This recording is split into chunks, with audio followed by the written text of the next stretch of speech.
Just as the rebuttal management is tackled through the rejected audit button, the corrective action, preventive action, or CAPA is handled through the CAPA button.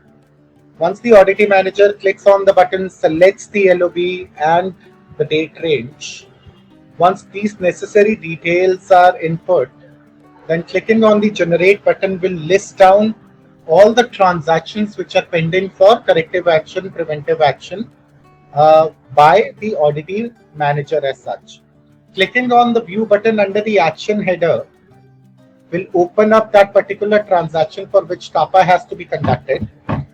Section A and Section B are pre-filled, and then all the non-compliant checkpoints are listed down with the option of putting in the RCA and corrective action and preventive action that has to be input by the audit manager, the auditing manager.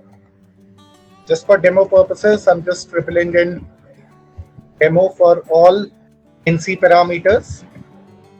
And this also highlights the stores.